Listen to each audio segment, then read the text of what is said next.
यात्रा शुभारंभ की भी विधि, उसमें भी नहा करके, स्नान करके, जाप करके, ध्यान करके, पाठ करके, और जब जाप प्रारंभ होती थी तो उसमें लिखा है कि ओम ह्रीम अनंतानंत परम सिद्धिभ्यो नमः, वहीं से शुरू हो जाता है।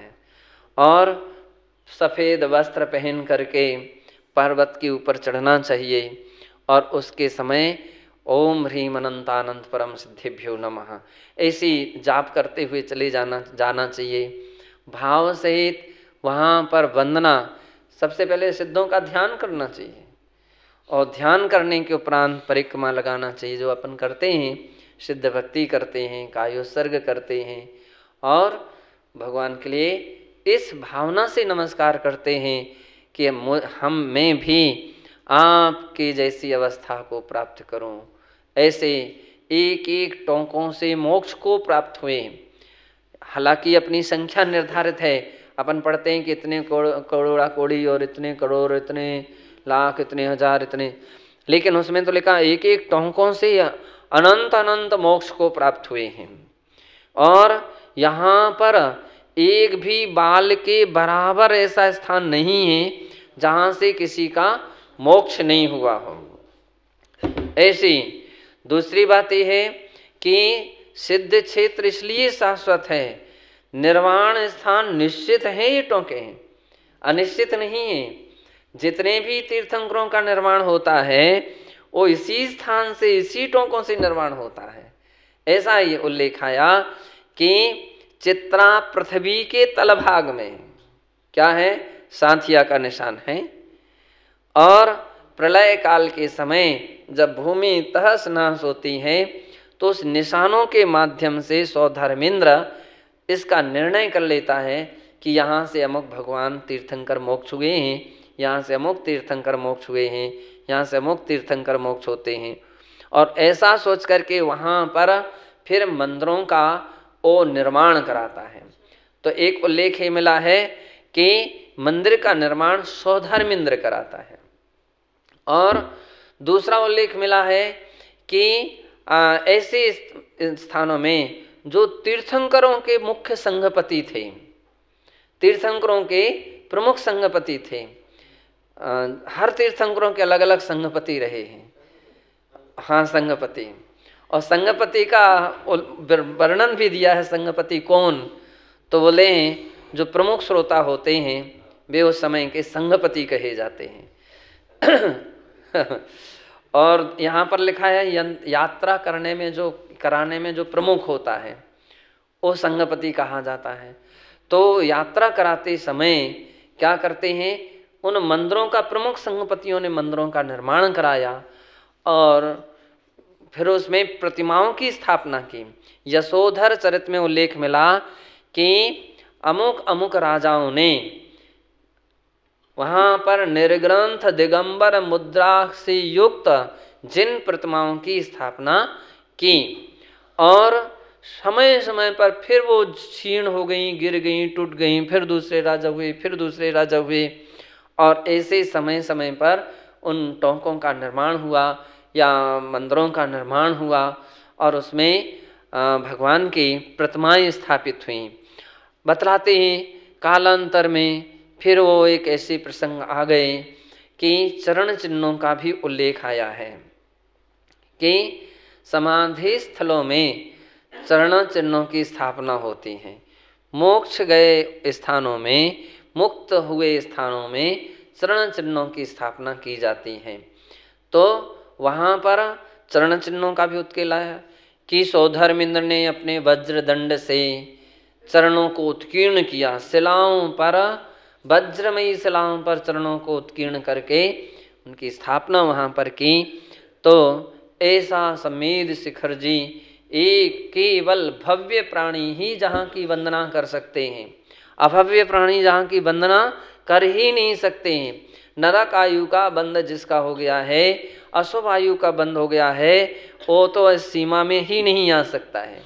दूसरी बात, अच्छी बात ये मिली कि यहाँ से जन्म लेने वाले चाहे वे निकृष्ट पापी भी क्यों ना हो, एक इंद्री, दो इंद्री, तीन इंद्री, चार इंद्री, पंचेंद्री जीव क्यों ना हो, लेकिन वे सारे के सारे प्राणी भव्य हैं।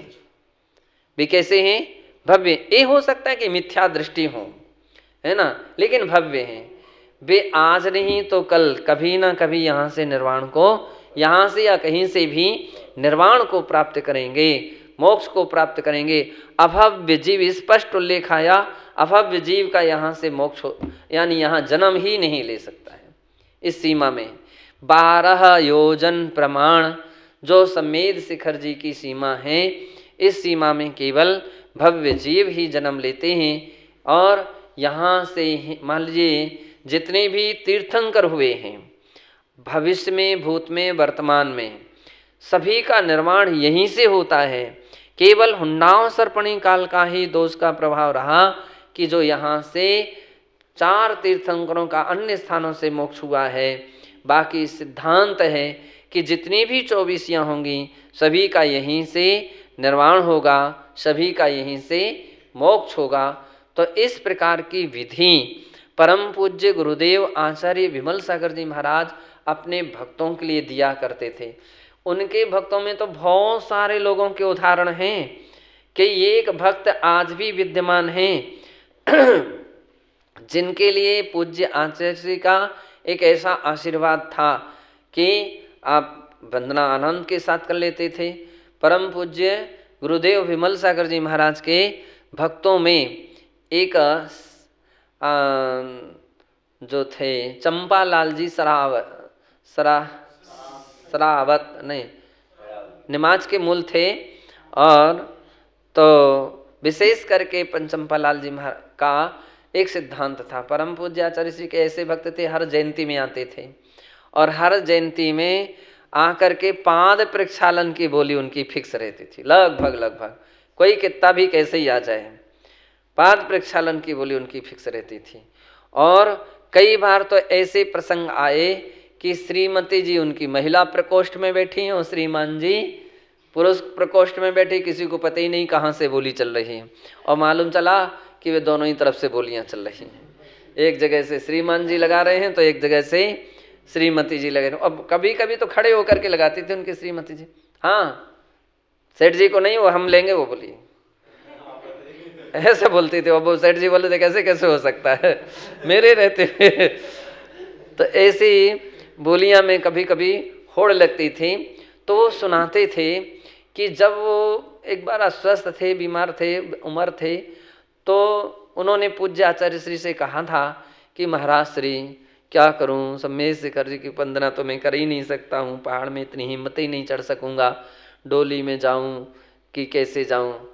महाराज ने कहा अरे पैदल जाओ, वंदना तो पैदल होती है। बोले इतनी हिम्मत कहाँ है। महाराज ने कहा ओम ह्रीम अनंत अनंत परम सिद्धेभ्यो नमः, पढ़ते जाओ, चले जाओ, तुम्हारी वंदना हो जाएगी। और वास्तविकता में ऐसा ही हुआ। उन्होंने डोली तो कर ली लेकिन खाली डोली गई और खाली डोली वापिस आई थी और पूरी वंदना कर ली थी।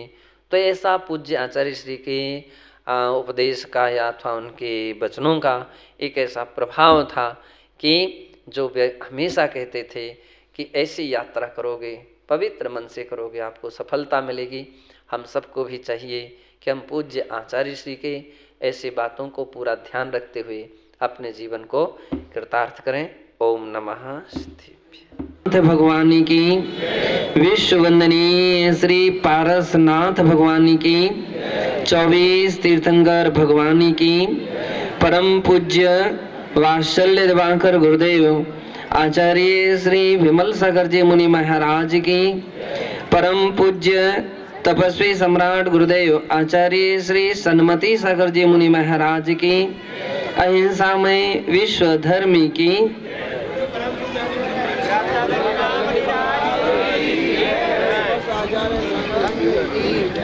बंधुओं अभी आपके सामने मंगलाचरण किया गया और इस मंगलाचरण में उन समस्त सिद्ध भगवानों के लिए नमस्कार किया है जिन्होंने सम्मेद शिखर जी की पवित्र धरा और धरती पर आत्म साधना करके आत्मा शुद्ध आत्मा में लीन होकर के और छपक श्रेणी मान करके घातिया कर्मों का क्षय कर केवल ज्ञान प्राप्त किया और अंत में जाकर के संपूर्ण कर्मों का क्षय करके निर्वाण को प्राप्त किया है, मोक्ष को प्राप्त किया है।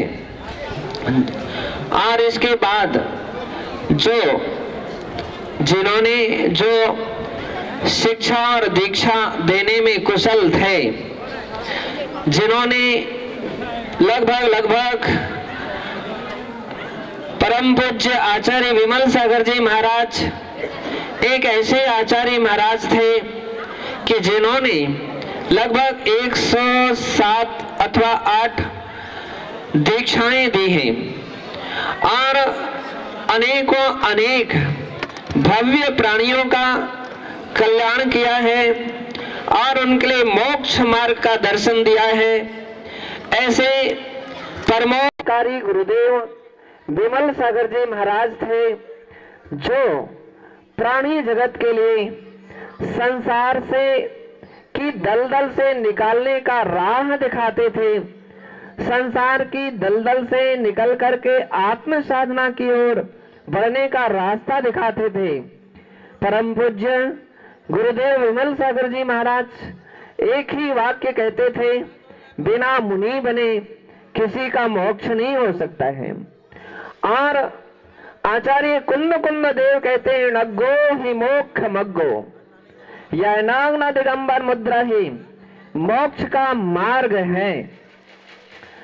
आचार्य कुंद देव कहते हैं, मोक्ष के मार्ग के लिए यद्यपि आंखों से तो नहीं देखा जा सकता है, लेकिन सत्य है, हम निर्ग्रंथ मुद्रा को जो देखते हैं वह निर्ग्रंथ परम दिगंबर मुद्रा, जो रत्नत्रय का भाव से परिपालन करते हैं, निर्दोष पालन करते हैं, ऐसे हमारे श्रमण मुनिजन वही एक चलता फिरता मोक्ष मार्ग है, एक बोलता चालता मोक्ष मार्ग है, जिसके लिए हम अपनी आंखों से देख सकते हैं और अपनी आत्मा को उनके दर्शन करके अपन तृप्त कर सकते हैं।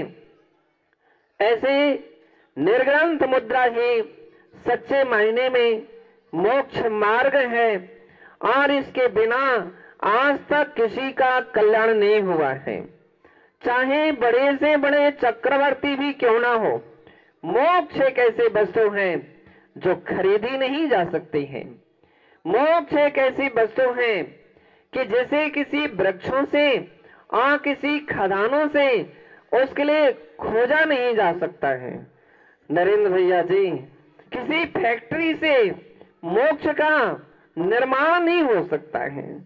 ऐसा हमारा मोक्ष है जिसके लिए आचार्य भगवान कहते हैं, रत्नत्रय अनिवार्य शर्त है और रत्नत्रय धारण करने के उपरांत भी निर्दोष शरिया का पालन करते हुए पर भी आत्मा का शुद्धात्मा का आश्रय लेना अत्यंत नितांत आवश्यक हो जाता है। बिना अपनी निज शुद्धात्मा का आश्रय लिए किसी का मोक्ष नहीं हुआ।